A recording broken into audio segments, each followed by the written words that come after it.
khoi yum gi akoi bagi phibam ni si khoi gi sanggoi kari ka loi thunjin re maning kari ka manung ka nung loi thungrabani si tawse akoi gi phau nung khoi gi sanggoi da kai da phairaga thamba adagi potsai kyamrom sing asina amang ata thon gre khanghaudana khoi haitare numit humni sunglep leptana tagiba nong sina maram morkanda ine khurai si le kari leikai haibo odina kurai konsam direct nandabim leikai kurai konsam direct nandabim leikai hariba leikai asida khogi turen gi pan si khanghaudana numit humni le leptana tagiba nong sina maram morkanda pan sinam khairaga changlaklaga khogi sing si khogi yumlakta chawsilakpana maram morkanda khogi yum kai camrum thumjinba amadi khogi lan thum camrum amata thonba khogi leikai sigi mioi camrum khogi amata thokpasina maram morkanda nungai tabagi mami amasu khoi uba phangli aduga khoi nakan khoi laksari ba khoi nakan gi side gi su khoi hojibawgi oina pochai rescue tawba amadi thangdokpasu lepsadri cholo hoji se amko amadi Manipur Students Federation MSF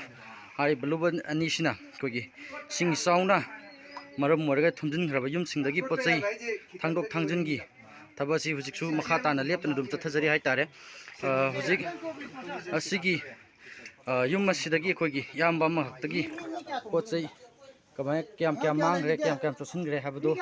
adugi report adu sulaujage mama paga yum masi ba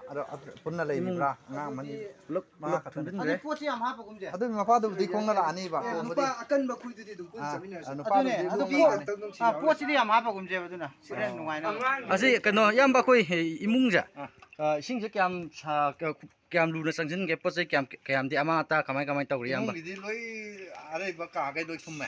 ada ama ta je adum philo ba kai gum anam mana adagi phaunung lei ba adum khara anam mana adum loi mak soi hai tare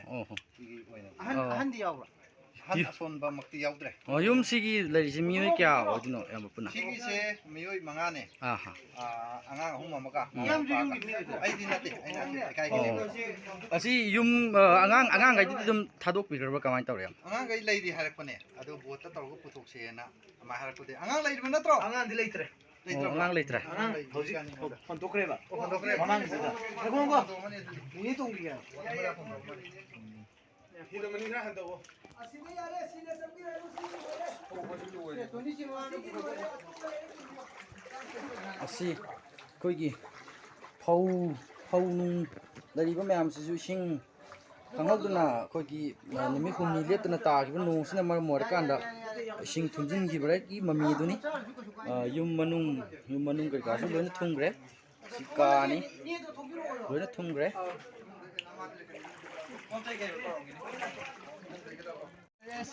mi thangdok pagi saktam maduni sida khoi uripse khoi MSF amadi amuko hariba luf ani asina khoi kanna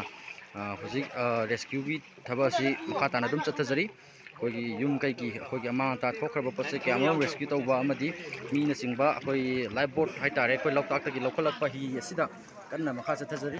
pogdum jari ba MSF ki thongmi head office ki drug and affairs secretary Salam Fernandez